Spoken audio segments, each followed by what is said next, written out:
자, 오늘은 영국에서 일어난 종교개혁입니다. 영국 중심으로 봅니다. 그러니까 처음에는 루터와 독일 이제 쯔윙글리 받고 두 번째로는 이제 스위스 제네바와 칠리 받습니다. 오늘은 이제 영국인데요. 영국은 어, 연합국인 거 아시죠? 그 연방이라고 하는데 그 먼저 우리가 잉글랜드와 스코틀랜드가 영국의 중심 어떤 그 대륙이니까 그렇게 봅니다. 음, 먼저 17세기 초만 해도 이제 대영 제국이죠. 이제 잉글랜드의 튜터가 이제 스코틀랜드의 이제 스튜어트 이렇게 이제 분리되어 있습니다. 그런데 이제 우리가 알고 있는 것처럼 이제 제임스 6세 또 제임스 1세라고 하는 분이 이제 그 왕이 언제 나중에 이제 하면서 이제 연합 국가를 이루게 됩니다. 후에 그는 이제 16세기만까지만 해도 잉글랜드와 스코틀랜드는 굉장히 이제 적대적인 그한 대륙이 아니 한 섬이 안에 있었는데 엄청난 적대적인 어떤 세력을 가지고 있었고요. 그 왕가가 다르고 그 전쟁으로 얼룩져 있었습니다. 잉글랜드는 스페인, 스코틀랜드는 이제 프랑스의 원조를 받으면서 양국은 서로 견제했고 종교 개혁도 이제 서로 다른 경로로 이제 진행이 됩니다. 뭐 제 그림을 잘 못 그리지만은 뭐 이렇게 유럽 대륙이 이렇게 있으면은 잉글랜드가 그러니까 영국이 이렇게 있습니다. 이게 그래서 이게 잉글랜드고 이게 스코틀랜드고요. 이쯤에 웨일즈가 있고 여기 또 섬이 하나 있는데 이게 아일랜드입니다. 근데 이쯤이 이제 북 아일랜드고요. 영국은 이렇게 네 개의 제국이 하나의 국토를 이루고 있거든요. 이거는 이제 아일랜드, 북아일랜드, 웨일즈, 잉글랜드. 근데 웨일즈는 이미 그 뭐냐 잉글랜드에 이게 편입돼 있었습니다. 이게 16세기 정도. 스코틀랜드와 잉글랜드 간에 이제 있었고. 자, 잉글랜드 개혁, 잉글랜드입니다. 잉글랜드 개혁입니다. 잉글랜드는 특별히 이제 독일, 스위스, 스코틀랜드와 같이 개혁자에 의해서 일어나지 않았습니다. 독일이 우리가 그 독일 시기하면 이제 종교 개혁하면 독일이 루터에 의해서 일어났다고 하잖아요. 이제 루터 사실은 이제 그때 시대적 어떤 분위기나 이런 것들이 루터가 아니라도 반드시 종교개혁이 일어날 분위기였었고 어쨌든 독일은 루터라든가 쯔윙글리 같은 어떤 인물에 의해서 개혁자에 의해서 종교개혁이 되었고 스위스도 마찬가지고 스코틀랜드도 나중에 이제 배울 건데 존 낙스에 의해서 일어났고요. 근데 특별히 이 잉글랜드 이 지역만 독특하게 개혁자에 의해서 일어난 게 아니라 정치가 그러니까 왕가에 의해서 일어납니다. 영국 국왕의 이제 정치적인 입장에서 발생이 되는데요. 우리가 기본적으로 여러분 아마 기본적인 영국 어떤 16세기의 영국의 어떤 기본적인 것들을 알고 있을 텐데 그 영국 국왕인 원래 헨리 8세였거든요. 헨리 7세였거든요. 근데 헨리 7세의 아들이 두 명 있습니다. 아더랑 헨리거든요. 네, 아더가 빨리 죽어요. 이 세자가요. 왕이 되자마자 빨리 죽습니다. 근데 아더가 먼저 결혼을 하는데 잉글랜드가 어느 나라의 원주를 받고 있었다고 했죠? 스페인이요, 스페인. 스페인 원주 받고 있는데 그래서 사실은 과거의 왕가들은 뭐 동서고금망론하고 왕가들은 왕위를 계승하기 위해서 다른 나라의 왕들과 이렇게 거의 정략 결혼을 많이 하잖아요. 그래서 이 아더가 스페인의 이제 국왕인 딸인 캐서린과 결혼합니다. 캐서린. 그러니까 아라곤의 캐서린이라고 하는데 스페인은 아라곤의 캐서린인데 이 왕가의 혈통과 잉글랜드와 이제 결혼을 해요. 정략 결혼을 합니다. 근데 아더가 빨리 죽거든요. 캐서린이 이제 과부가 되잖아요. 혼자서. 근데 이제 사실은 본국을 안 들어가고 그냥 여기 잉글랜드에 남아 있습니다. 그러면서 헨리가 이제 8세거든요. 8세가 왕위를 물려받아요. 그러면서 이제 이 왕위를 물려받으니까 결혼을 해야 되잖아요. 그런데 이제 이 캐서린이라는 이 인물이 스페인 왕가인데 본국을 안 가고 잉글랜드에 머물고 있어요. 그러면서 이제 정략 결혼을 다시 한 번 더 헨리하고 결혼을 해갑니다. 근데 여기서부터 이제 어떠한 그 뭐냐 문제가 발생합니다. 그 어떠한 정치적인 문제가요. 어, 발생합니다. 그래서 이제 쉽게 말하면 이제 이거 봅시다. 그러면 이제 어떻게 발생하냐면 캐서린이 그 뭐냐 다시 이제 헨리하고 이제 결혼을 이제 준비하거든요. 결혼을 합니다. 근데 문제가 뭐냐면 원래 이 캐서린이 헨리의 뭡니까 이거 형수잖아요. 그래서 사실은 캐톨릭에서는 그 뭐냐 친족 간에 그러니까 뭐고 근친 간에 결혼을 못 하게 돼 있거든요. 그래서 사실은 교회법상으로는 뭡니까 캐서린하고 헨리하고 결혼하면 됩니까 안 됩니까? 교회법상이요. 안 돼요. 근데 스페인이 지금 그 뭐냐 개신교 국가입니까? 구고 그 뭐냐 캐톨릭 국가입니까? 여기는 교황권이 교황의 어떤 교황령이 있는 국가거든요. 그래서 그리고 이제 그 교황령이 있는 국가인데 사실은 그래서 원래 결혼을 하면은 원래 안 돼요. 원래 안 되는데 캐서린이 또 스페인의 그 왕족이고 여러 가지 이제 그러한 그 뭐냐 정치적인 힘에 의해서 결혼을 허가해요. 결혼을 허가합니다. 허가해서 헨리 8세는 캐서린 결혼하거든요. 그래서 이제 캐서린하고 헨리하고 결혼해서 낳은 자녀가 있는데 그 자녀가 뭐냐면은 메리입니다. 메리. 좋죠, 메리. 메리 주터. 메리 주터라고 하거든요. 메리입니다. 근데 딸이잖아요. 근데 당시 헨리는 아들을 원했거든요. 근데 결혼하고 나서도 한참이 지나도 아들을 못 낳는 거죠. 그래서 이제 사실은 헨리가 깨를 낸 게 뭐냐면은 캐서린하고 결혼을 무효화시키고 다른 여인을 만나요. 그게 엠블린이거든요. 엠블린. 엠블린 누구냐면 캐서린의 시녀였어요. 시녀라고 해서 하층 계급이 아니고 당시 왕족의 시녀는 귀족들 안에서 이제 그게 됩니다. 근데 캐서린이 그래요. 헨리 8세가 그러니까 당신은 왕가 이렇게 막 그 혈통간에 이렇게 막 그 결혼을 다 이렇게 하고 나서 또 결혼할 수 없어요. 그 결혼을 뭐냐면 무효화해야 되는데 헨리가 뭐 했냐면 원래 이 결혼은 하면 안 되는 결혼이었죠. 왜냐면은 이제 율법을 어긴 거니까. 그래서 그 뭐냐 교황에 가서 이 결혼을 무효화시키려고 합니다. 교황이 허가를 받아야 되거든요. 처음에는 교황 허가 받았잖아요. 근데 교황을 또 하려니까 왜냐면은 이제 캐서린이 스페인의 왕족이잖아요. 왕족이거든요. 근데 이 캐서린의 조카뻘 되는 사람이 누구냐면 카를 5세입니다. 카를 5세가 누구냐면 황제예요. 로마 제국의 황제예요. 그러니까 이제 캐서린이 이런 정치적에 의해서 잘려나갈 사람이 아니잖아요. 정치적인 수완이 굉장히 있는 배경이 있으니까. 그래서 교황이 이 카를 5세 황제의 여러 가지 이제 갈등이 있었거든요. 그래서 함부로 이 캐서린을 내칠 수가 없는 거죠. 그래서 뭐 합니까? 결혼 무효 이 소송을 그러니까 뭐냐 청원을 거절합니다. 거절을 해요. 그래서 헨리가 어떻게 했는지 아세요? 이래 해서 뭐 합니까? 영국 교회를 수장령 내려요. 수장령. 수장령이 뭐냐면 우리 영국 국교회는 황제의 통치를 받는 게 아니라 영국 국왕이 교회의 수장이다. 무슨 말인지 알겠죠? 그러니까 유럽 전체는 원래 국교는 그 황제가 아니라 교황의 지배를 받아야 되는 통치를 받아야 되는데 우리 영국 교회는 국왕이 영국 교회를 통치한다 해서 수장령을 내리거든요. 이렇게 시작된 게 성공이에요. 그러니까 그게 이제 국교회거든요. 영국 국교회. 이까지 아시겠죠? 그러니까 이까지가 시작입니다. 이해되시죠? 자, 그래서 사실은 그렇게 보면은 영국의 종교개혁은 개혁자들에서 일어난 게 아니라 다분히 정치적인 수단에 의해서 뭡니까? 로마 교회와 분리된 거예요. 교황과 분리한 거예요. 그죠? 교황과 분리한 것에서 시작이 되는 게 바로 영국, 이제 잉글랜드에서 일어난 종교개혁의 시작이라고 할 수 있습니다.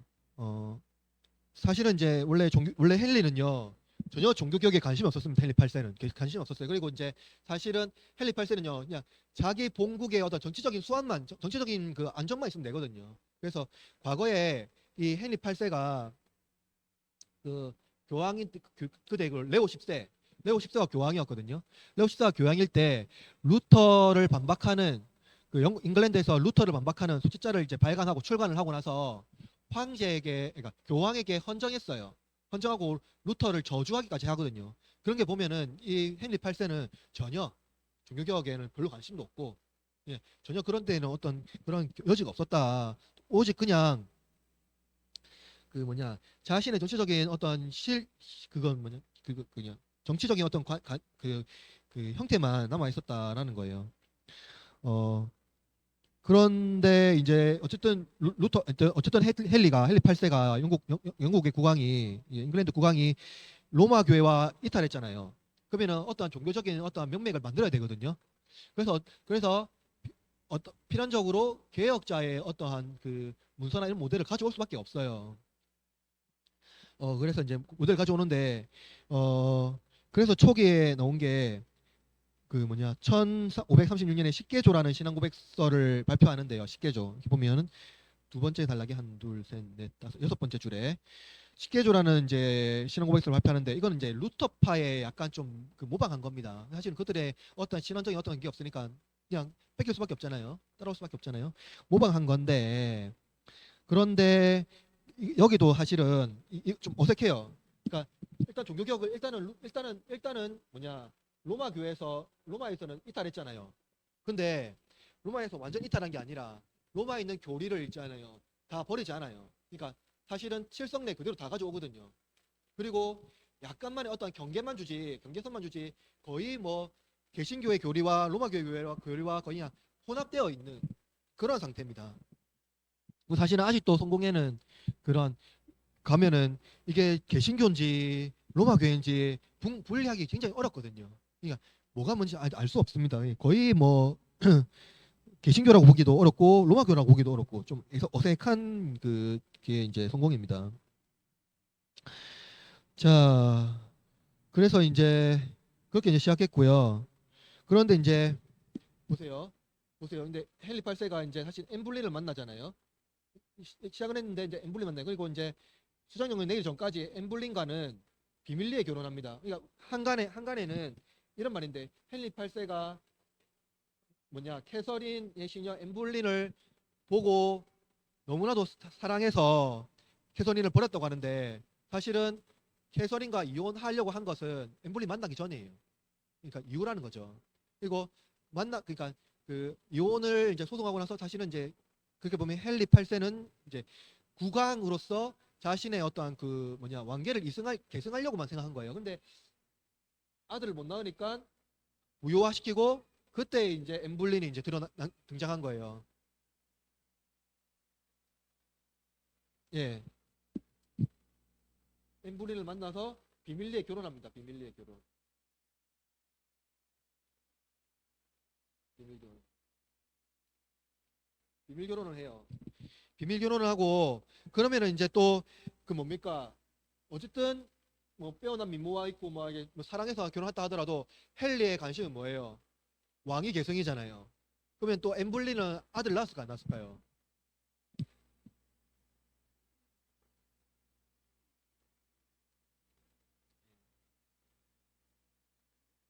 자 여기서 이제 일어나요.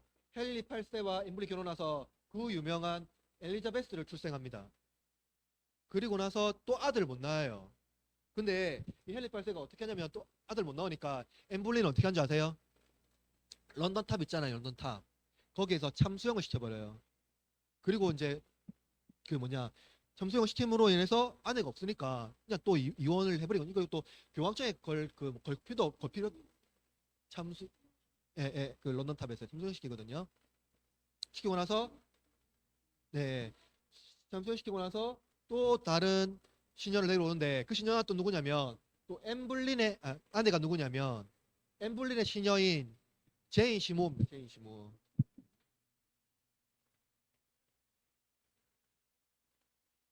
제인 시모와 결혼하거든요. 결혼하고 나서 이제 결혼합니다. 그래서 이제 사실은 하고 나서 제인 시모가 결혼하고 나서 그 할리 8세와 그러니까 이거죠. 헨리 뭡니까? 캐서린.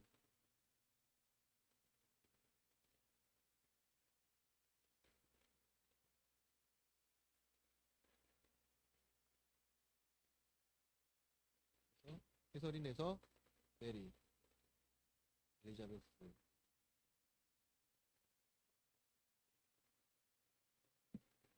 그리고 헨리와 결혼하고 제인 시모는 그 유명한 이제 제임스. 드디어 아들 낳아요. 아들 낳아요. 제임스가 이제 탄생하거든요. 이 계보가 이렇게. 그리고 헨리는 세 번 더 결혼합니다. 세 번 더. 세 번 더 결혼하거든요. 근데 이제 자녀를 못 낳아요. 그러니까 뭐냐 자녀는 이게 첫째 다 이복 동생이 이복 형제절이죠. 멜리, 엘리자베스, 제임스예요. 그런데 왕계 헨리 8세가 죽고 나서 왕위가 어디로 계승되겠습니까? 제임스한테 계승되죠. 남자니까. 제임스가 계승돼요. 제임스가 아니다. 죄송합니다. 제임스가 아니고 에드워드입니다. 에드워드. 죄송합니다. 에드워드예요. 에드워드. 에드워드에 계승돼요. 에드워드를 낳아요. 에드워드에 계승합니다. 근데 이제 보세요. 헨리가 수장은형을 내렸고 어쨌든 개신교 진영에 어색하지만 들어와 있거든요. 근데 헨리 다음의 왕이 누구냐면 에드워드예요. 근데 에드워드가 아주 개혁적인 어떤 정신을 이제 고수하거든요. 고수하면서 6년간 재미예요. 6년간 아주 짧게 재미죠. 근데 이 에드워드가 굉장히 어린 나이에 왕이가 됩니다. 9살이에요. 9살에. 9살에 왕이가 돼서 6년간 그러니까 15세 정도, 15세, 16세 때 그 죽습니다. 근데 죽는 기간 동안에 이 에드워드가 영국을 어떻게 되냐면 아주 그나마 아주 개혁적인 형태로 만들어가요. 거의 종교 개혁에 가까운 형태로, 좀 더 가까운 형태로 개혁을 합니다. 그래서 뭐 육계 조항법을 폐지하고 또 뭐 로마의 입장에 강하게 반영했던 이 법을 다 폐지하고요. 그리고 이제 성찬에도 떡만 주었던 성공에 떡만 줬거든요. 그때까지만 해도 에드워드 전까지만 해도. 근데 이제 성찬에 잔도 주고 그러니까 그런 것도 바뀌죠. 그리고 교회 개혁을 반대하는 성직자들을 해임하고 그 자리에 개신교 신앙을 가진 사람들을 다 이제 취임시키고 성찬 조례를 발표하고 라틴어로 진행된 미사를 이제 영어로 이제 다 진행하고 그리고 공동기도소를 만들어서 이제 말하는 뭡니까 예배 모범이라던가 그런 어떠한 그 신앙 고백서를 만들어서 다 통일령시키고 그러면서 꽤나 엄청난 종교 개혁을 이뤄갑니다. 그래서 이제 첫 번째 이제 종교 개혁의 어떤 그 역할에서 첫 번째로는 3페이지 보면 3페이지 성직자의 역할을 이제 규정하는 이제 성직 수임내 그러니까 그 뭐죠 이제 직분론 이런 거요. 직분론 이건 성직자가 희생 제사가 아니라 희생 제사를 집례하는 사제가 아니라 하나님 말씀의 종 중요하죠. 그러니까 이제 제의를 드리는 자가 아니라 미사가 아니라 예배다. 그죠? 예배다. 변화가 되고 또 로마 교회 사제주의로부터 개혁자의 어떤 예배 개혁이 일어나고요. 공동기도서의 개혁은 이제 신앙고백서나 이런 것들을 비슷한 겁니다. 그래서 사실은 이제 그러면서 이제 이 에드워드가 그 이전에 로마 교회에서 그대로 가져왔던 이런 것들 성상 숭배, 성골 숭배, 성인 숭배, 면죄부, 연옥 등 다 철폐해요. 철폐하고 그 자리에 다 종교개혁자들이 가지고 왔던 그 성경 중심의 신앙을 가져오거든요. 그래서 가져옵니다. 그래서 어느 정도 이 에드워드에서 칼빈주의 성격을 가지게 돼요. 영국 교회가요. 꽤나 진행한 거잖아요. 그런데 에드워드가 6년만 하다가 죽습니다. 죽고 나서 그 왕위가 언제 어디로 갈까요? 그러니까 에드워드가 어린 나이에 죽고 자녀가 없잖아요. 근데 헨리 8세가 처음에 이 사람이 얼마나 왕에 대해서 갈급했냐면 결혼하고 나서 3번 더 결혼하는데 자녀를 못 낳아요. 못 낳고 나서 죽기 전에 사실은 통치권 여기 다 박탈시켜요. 캐서린이가 이혼하고 나서 통치권 박탈시켰거든요. 앵볼린 처형시키고 나서 통치권 박탈시켰거든요. 에드워드가 남아있거든요. 그런데 이 헨리가 당시에 뭐 다 단명하는 어떤 그런 게 있으니까 죽기 전에 이 다 불러요. 메리와 엘리자베스와 에드워드 다 불러서 혹시나 뭐 에드워드가 빨리 뭐 세상을 떠나게 되면 통치권도 나눠 가져라 하는 유언을 남깁니다. 그래서 에드워드가 16세에 죽고 나서 다음 통치권 어디로 갈까요? 메리한테 갈거든요. 그리고 얘도 여기서 중요해요. 에드워드가 어느 정도 칼빈주의를 이뤄왔잖아요. 근데 그게 기간이 짧아요. 오래 안 됐다고요. 6년 전밖에 안 됐다고요. 근데 이 메리가 누구의 딸입니까? 캐서린 딸이죠. 캐서린은 어느 정통일까요? 카톨릭이죠. 당연히 스페인이니까요. 그리고 사실은 이 메리에게는 분노가 있습니다. 어떤 분노가 있냐면 헨리가 캐서린과 이혼을 하면서 어떻게 됩니까? 그 이혼을 성행을 하면서 사실은 메리는 어떻게 됩니까? 헨리의 딸이 안 되는 거예요. 사생아가 돼버리는 거죠.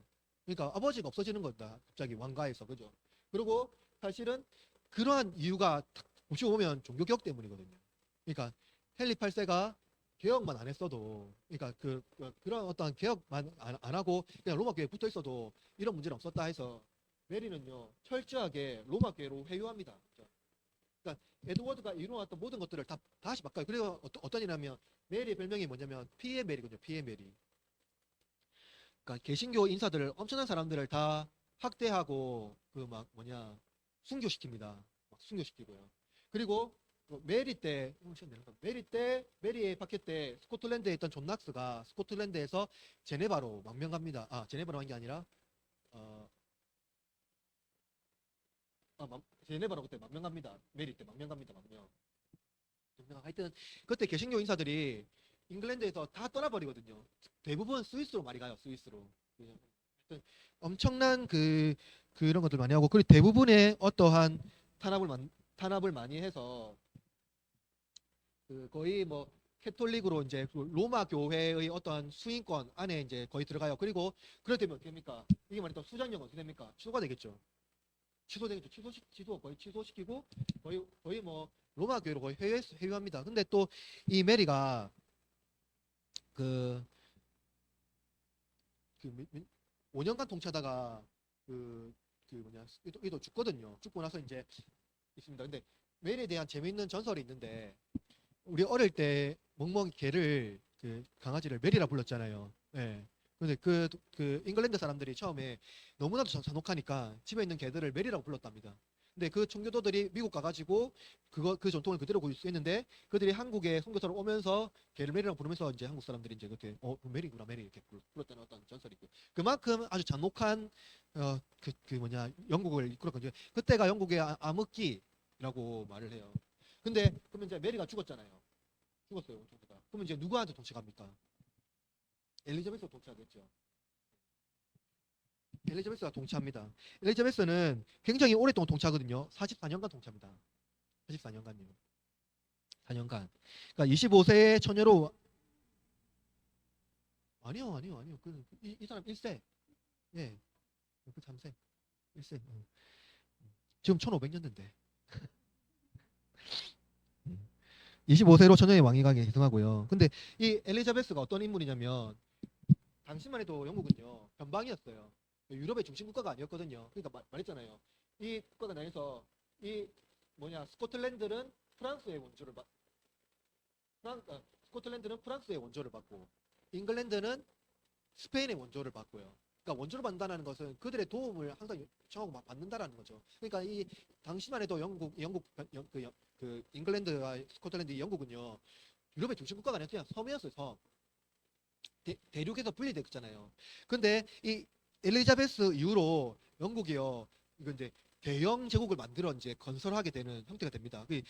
굉장히 신기하게 건설이거든요. 보세요. 그래서 이제 엘리자베스가 44년간 통치하면서 자 우선 엘리자베스는 정치 통치로는 굉장히 탁월했습니다. 근데 종교 개혁가로는요 어떻게 했냐면 이 사람이 가장 큰 이슈는 정치적 안정이었거든요. 그래서 만약에 엘리자베스는 그러면은 일단 로마 교회 신앙이었을까요? 개신교 신앙이었을까요? 개신교 신앙이었습니다. 개신교. 그런데 이 사람은 급진적 어떤 칼빈주의적 개신교를 가지 못해요. 왜냐면은 그렇게 하기에는 로마 교회의 여러 가지 그것들을 제거해야 되는데 그럼 평화가 오지 않잖아요. 그래서 이 사람은 가장 안전하고 조심스럽게 그러니까 안전과 평화를 추구하는 개혁을 이루합니다. 그래서 그러다 보니까 엘리자베스가 이룬 교회 형태는요. 지금의 성공회에 거의 뚝뚝사예요. 성공회. 지금 성공회 가면은 헨리 8세가 만드는 성공회랑 거의 비슷하거든요. 그러니까 로마 교회인지 개신교회인지 거의 알 수 없는 거의 중도라고 보면 돼요. 중도. 그러니까 이들은 설교는 하는데 예전과 설교와 거의 그냥 좀 비율이 비슷하고 막 그렇습니다. 그렇고 그러나 또 성찬은 또 개신교처럼 성찬을 하고 하여튼 그런 식의 있습니다. 그런데 엘리자베스는 어느 정도 그 개혁을 통치하면서 이 사람이 했던 게 그때까지만 영국의 국왕을 뭐 수장이라고 불렀거든요.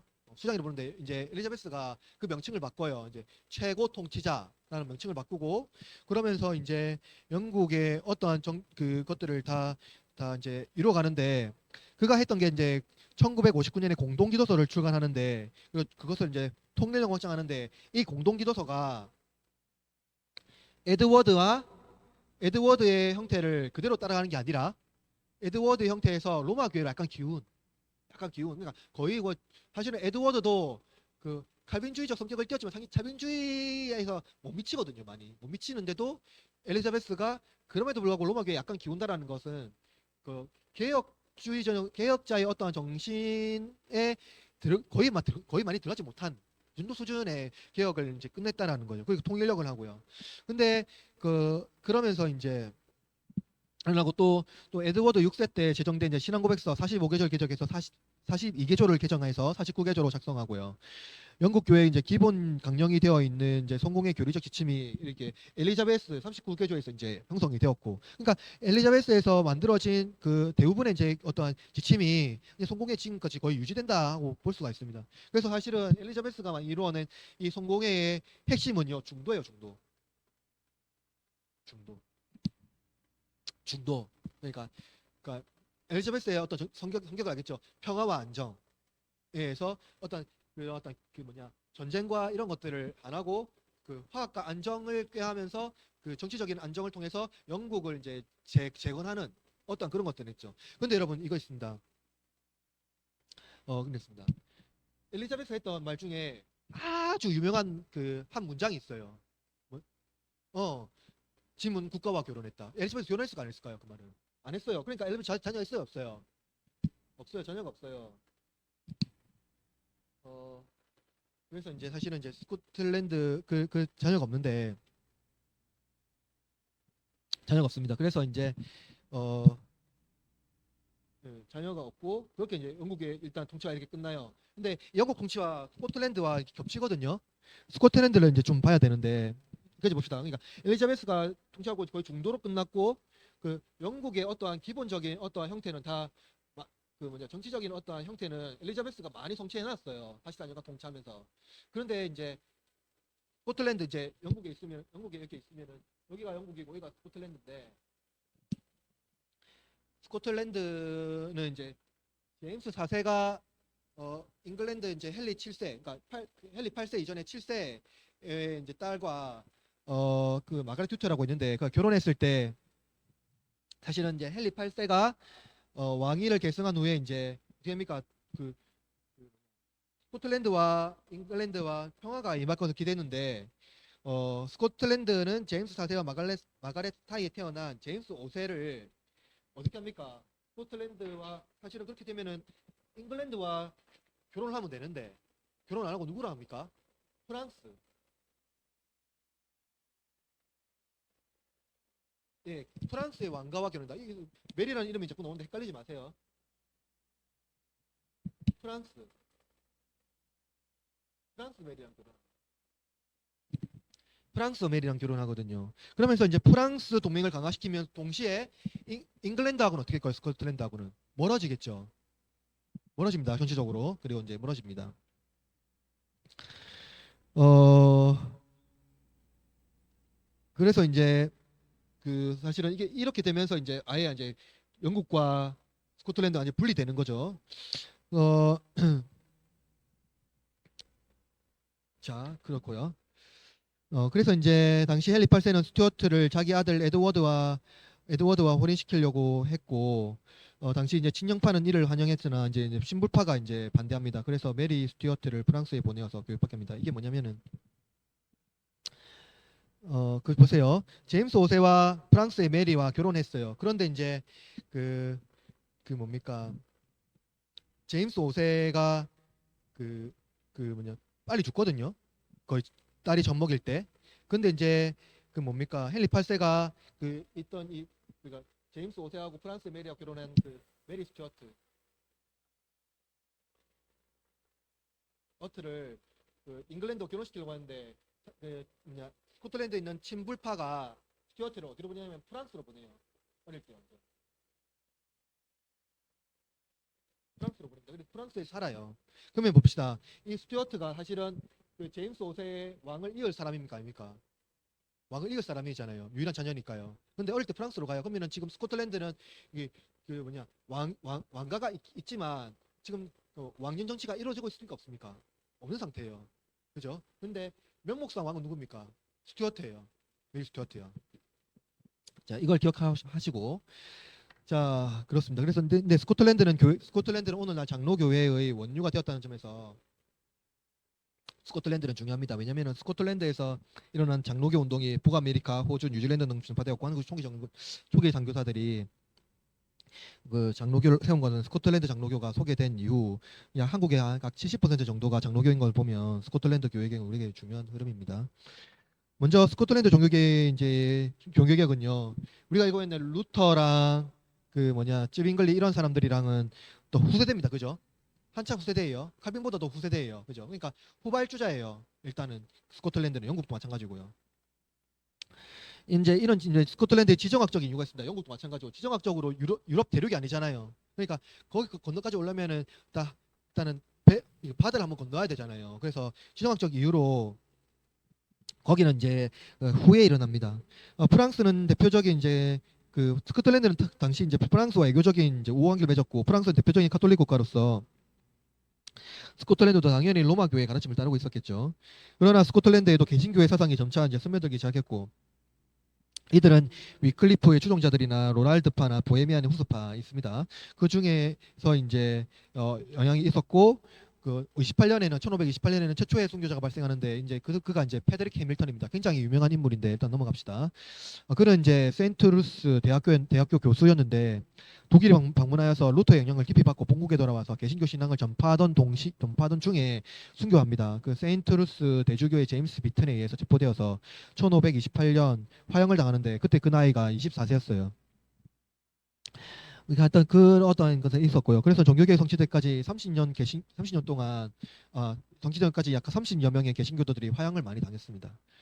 뭐 당시 조지 위샤트는 훗날 존 낙스에게 개혁 신앙을 소개하고 스코틀랜드 전체가 이제 개혁 신앙을 돌이키는데 이제 기여한 인물 중에 한 사람이고요. 성경 개혁자인데 약스가 에딘버러 주변의 시골 마을 가정교사에 있었을 때 그때 이제 만나게 됩니다. 자, 존 낙스 생애는요 알려진 바가 별로 없어요. 그러니까 몇 살에 태어났는지 어떻게 살았는지 아는 게 별로 없고 단지 이제 데오도르 베자에 의하면 낙스는 1512년 경부터 1515년 경에 출산한 것으로 알려졌고 그는 이제 1529년에 세인트 앤드류스 대학에 입학했지만 졸업생 명단에는 또 이름이 없습니다. 그 성직자 소품을 받을 때가 아마 1536년으로 추측되고요. 센트 루스는 개신교입니다. 개신교 신앙을 신봉하는 사람들과 애국자들의 집합소였고요. 낙스는 1547년 개신교 집단의 설교자로 부름을 받아 4개월간 설교자로 봉직합니다. 이후로부터 스코틀랜드는 이제 종교개혁이 가장 중요한 이제 대명자가 됩니다. 존 낙스가요. 그래서 이제 세인트 루스가 개신교 운동의 거점이 되자 스코틀랜드 왕실은 어떻게 됩니까? 위협을 느끼겠죠. 그러니까 한 집단이 하니까 위협을 느끼고요. 그리고 이제 프랑스에 이제 원병을 받습니다. 갖고 그때 이제 프랑스가 1547년 7월 30일에 세인트 루스를 공격하고 함락시키고요. 이때 많은 개신교들이 학살되고 120명에 달하는 젊은이가 체포되어 프랑스 전함의 노예로 끌려가는데 낙스도 그들 중에 하나였고요. 이때부터 낙스는 갈리선의 노예로 19개월 동안 중노동을 합니다. 그러다가 1549년 초에 석방되어서 스코틀랜드와 잉글랜드 국경에 이제 버워크 정착해서 1534년 53년까지 설교자로 활동했습니다. 그러나 이제 어떤 일이 있었냐면 잉글랜드에 이제 메리가 다시 그 왕권을 잡잖아요. 그때 낙스는 위협을 느끼고 잉글랜드를 탈출해서 뭡니까 제네바로 가요.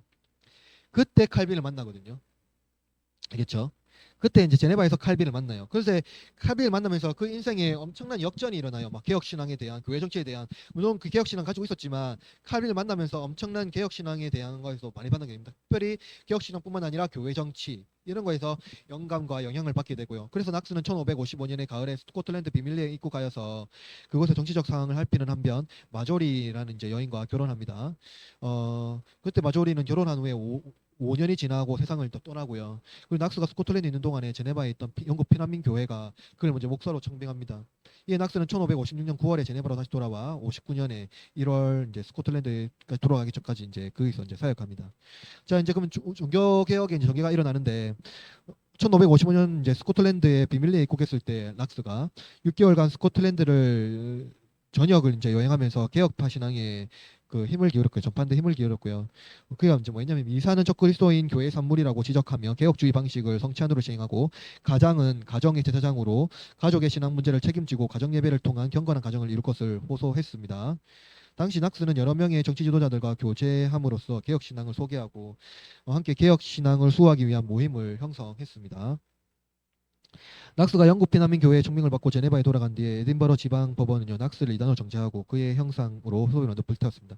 그러나 낙스를 지지하던 정치 지도자들이 그 뭐냐 오직 복음만 이제 참되게 의지하고 우리들은 모든 능력과 복음을 다하여 그리스도 교회를 보존하고 보호하고 더러움과 신성모독에 가득 찬 우상숭배를 자행하는 사단의 모임을 배척하며 전신전력 다해 진정한 종교개혁을 실행하기로 하나님과 사람 앞에 서약했습니다라고 이제 고백하면서 이것이 이제 제1개약이라고 칭하는데 이것 칭하면서 장로교 운동 이제 스코틀랜드에서 장로교 운동이 이제 드디어 시작된다는 것을 알 수가 있어요. 자 그리고 이제 한편 낙스는 이제 제네바에서 기도와 형식, 성례 등의 집행을 이제 출판하고 이 책에서 에드워드 6세와 개혁과 달리 이제 켈빈 신앙 그대로 내놨습니다. 그러니까 에드워드 6세도 잉글랜드에서 어느 정도의 개혁을 했지만 칼빈주의 성격을 따라가긴 했는데 완벽하게 따라가지는 못하거든요. 근데 낙스가 거기서 칼빈하고 배우면서 칼빈주의를 그대로 이제 모방을 거의 그냥 그대로 옮겨 놓았습니다. 그래서 이제 그는 이제 인간의 형식을 탈피하고 성경 중심 예배를 추구하면서 철저한 개혁주의, 그러니까 철저한 칼빈주의 정신, 개혁주의 정신을 이제 하는 거죠. 그리고 그는 저 보세요, 엘리자베스가 1559년 출판한 공동기도서 있죠. 그건 이제 뒤죽박죽이라고 비판합니다. 왜냐면은 그건 너무 중도적이니까요. 그러니까 개혁자 중심으로 일어나는 개혁 운동은요 정치가 말하는 개혁 운동과 많이 달라요. 왜냐면은 철저한 성경 중심으로 돌아가려고 많이 이게 애를 쓰거든요. 그렇죠. 애를 쓰고 그래서 그렇습니다. 그래서 낙스는 1560년에 에딘버러 성 가일 교회 설교자로 봉사하면서 학개설을 강의하고 교회 개혁을 이제 격려했고요. 이에 스코틀랜드 의회는 공식적으로 라틴어 미사를 금지하고 감독제를 거부하고 로마 교회의 모든 집회를 불법화하고 프랑스와도 단절합니다. 그리고 25개 구성된 이제 신앙고백서를 채택하는데 이것이 스코틀랜드 신앙고백서고요. 이 고백서는 1647년 웨스트민스터 신앙고백서가 채택되기 전까지 스코틀랜드 개혁 신앙의 고백서입니다. 그러니까 웨스트민스터 신앙고백서가 나오면서 이제 뭡니까? 장로교 전체의 신앙고백서로 아예 채택이 돼버리는 거예요. 자, 장로교 총회와 조지 메리 스튜어트와의 대결이 있는데 이건 뭐냐면 뭐 일단은 낙스는요 교회를 목사, 장로, 집사로 구성하고요. 그리고 뭐 어떻게 하냐면 1년 했어요. 1년 임기제로 했어요. 목사 빼고요. 목사 빼고 장로 집사는 1년 임기제로 했어요. 왜냐면은 이게 종신제로 하면은 그 어떠한 교회의 어떠한 권력이라든가 이런 것들이 그 잘못 적용할 수 있기 때문에 집사와 장로와 집사는 1년 이제 임시제로 다 혜택을 했고요. 목사 빼고는요. 그렇게 이제 혜택을 했고 그런 식으로 했습니다. 그런데 이제 뭡니까? 이렇게 하면서 이제 특별히 이제 낙스는 신앙 고백서를 작성하고 기독교 교육을 위한 이제 제안도 했는데 모든 교회는 라틴어 문법과 교리를 가르치는 교사를 각 마을에 두고 고등 기관을 세우도록 합니다. 그러니까 이 장로 교회는 사실은 우리가 알고 있을 때 우리의 한국 형태라 다릅니다. 원래 교회는 이게 한 마을에 있으면 교회가 중심에 이렇게 딱 있고 그리고 교회를 중심으로 이렇게 병원, 학교 뭐 이런 것들이 이제 뭐 이게 뭐 고아원 어떤 이런 것들이 운영이 됩니다. 그렇죠. 그렇죠. 그러니까 우리가 알고 있는 건 뭡니까? 그러니까 중세까지 있었던 제일 중요한 기관은요. 교회와 학교와 병원 맞죠? 이런 것들이 제일 중요했죠. 그러니까 마을을 중심으로 교회에 의해서 다 운영되는 이러한 형태가 있었어요. 그런데 이제 그래서 이제 스코틀랜드는 이제 문명률이 제일 낮은 국가가 되었고 한편 제임스 5세가 죽고 난 뒤에 누가 프랑스에 있다고 했죠? 메리 스튜어트가 프랑스에 있다고 했잖아요. 그러니까 그가 이제 메리 스튜어트가 프랑스 이제 국왕의 사제란다. 사도와 그 세자와 결혼합니다. 세자와 결혼하는데 그 프랑스 왕인 프랑스와 2세가 죽고 나서 이제 1661년에 그가 이제 스코틀랜드로 귀환합니다. 그러니까 이제 프랑스의 뭡니까? 그 왕의 아내가 뭐죠? 왕비였는데 이제 다시 이제 스코틀랜드로 와서 이제 자신의 여왕의 자격으로 이제 다시 이제 스코틀랜드를 다시 이제 세우려 가죠. 그런데 이제 메리 스튜어트는 뭡니까? 그 캐톨릭 그거잖아요. 신앙이잖아요. 그래서 프랑스에서 로마 교육을 받은 이제 첫째는 로마 교회 신앙자였는데 여왕은 본국에 와서 모든 국사를 자기 뜻대로 처리하려고 했고요. 여왕은 스코틀랜드 다시 절대 왕정을 실현하고 로마 교회를 회복하려고 했습니다. 먼저 국법이 금하고 있는 미사를 부활시킴으로써 그는 개신교를 탄압하려고 준비 자세를 취했고요. 낙스는 이제 여왕에 대해서 새 이세벨의 우상숭배라고 비난했고요. 이 여왕은 낙스를 소환한 후 심히 경고했으나 낙스는 여왕의 반란을 일으킬 의사가 없음 바뀐 후 신앙 문제에서 자신의 주장이 로마 교회의 주장보다 더 성경적이므로 여왕이 수목할 것과 만약 국왕이 국왕이 참된 종교를 박해할 경우 국민은 왕에 대하여 대항할 무력 항쟁을 벌일 것을 밝혔다 말하고 있습니다. 메리 왕은 잉글랜드에 귀국하니 단리경과 결혼하고요. 그의 단리경은 왕위를 개선권을 가지고 있었지만 그는 좀 매우 유약하고 무능한 인물로 있습니다. 아무튼 이 메리 스튜어트는요, 이 사실은 이제 여왕으로 왔잖아요. 그런데 굉장히 문란한 어떠한 그 가정생활, 성생활로 인해서 폐위됩니다.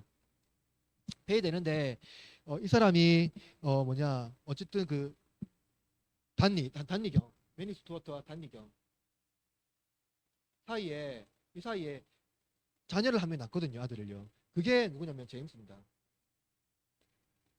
제임스 6세요. 제임스 6세요. 이때 보세요. 제임스 6세가 탄생할 때 그 영국의 누구였죠? 영국의 여왕 엘리자베스요. 자녀가 있다고요, 없다고요? 없어요. 그리고 사실은 이 영국은 하나의 국토거든요. 이게 하나의 국토거든요. 근데 엘리자베스 6세가 왕위를 가지면서 이 뭔가 영국과 잉글랜드와 스코틀랜드를 통일하게 됩니다. 그래서 사실은 이 스코틀랜드에서는 제임스 6세인데, 그러니까 기본적으로 이 사람을 보통 이제 제임스 1세로 많이 알아요.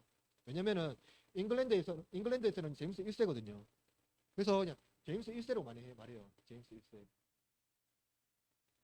제임스 1세가 이제 합니다. 그러면 여러분 여기서 이제 마무리할게요. 자, 좀만 더 말합니다. 이제 제임스 1세가 제임스 6세 이제 스코틀랜드의 이제 왕위를 계승한 사람이 엘리자베스가 죽고 나서 영국 전체를 이제 통일하잖아요. 근데 영국은 일단은 엘리자베스에서 탄탄한 전치적인 일단 형태를 만들어 놨어요. 그러니까 이제 제임스 1세는 사실은 영국의 전체적 형태를 그대로 이제 스코틀랜드에 이식하면 돼요. 그리고 중요한 거, 스코틀랜드는 굉장히 개신교가 활발하게 움직이고 있거든요.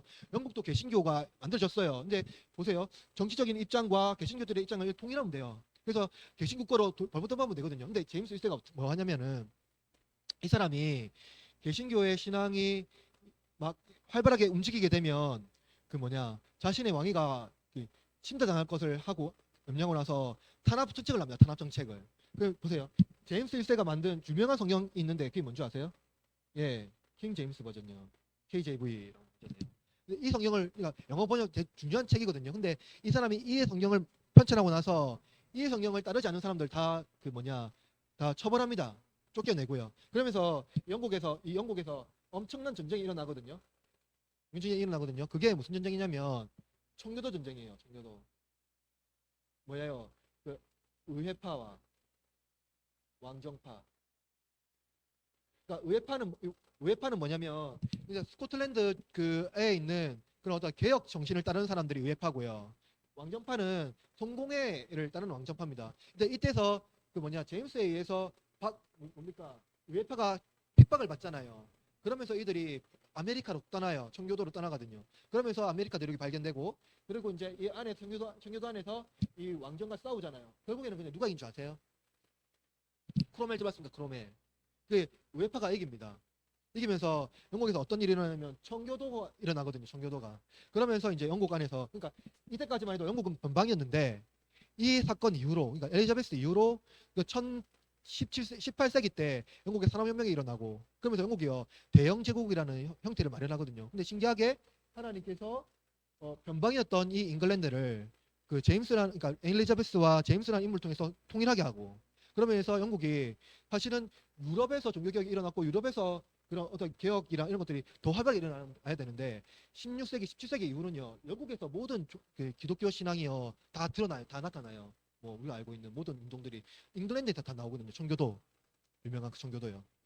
그렇죠. 그래서 그 종교개혁에 일어난 거 보면 그 역사 안에서 이 잉글랜드가 사실은 후발주자고, 그리고 사실은 어떤 정치적인 이런 여러 가지 요소들이 많은데 그러한 것들 가운데서도 그 뭐냐 그, 여기 안에서 이제 청교도라는 어떠한 장로교라든가 어떤 그런 형태들을 이뤄내고, 또 장로교뿐만 아니라 나중에는 이제 침례교, 감리교 이런 것들 다 나타나거든요. 나중에 어떤 여러 가지 운동을 통해서 그런 형태가 일어나고, 그것이 이제 또 미국의 북아메리카 영향을 주고 호주에 영향을 주고 해서 그 세계의 여러 가지 이제 기독교의 지형을 바꾸는 어떤 형태가 진행이 되었습니다.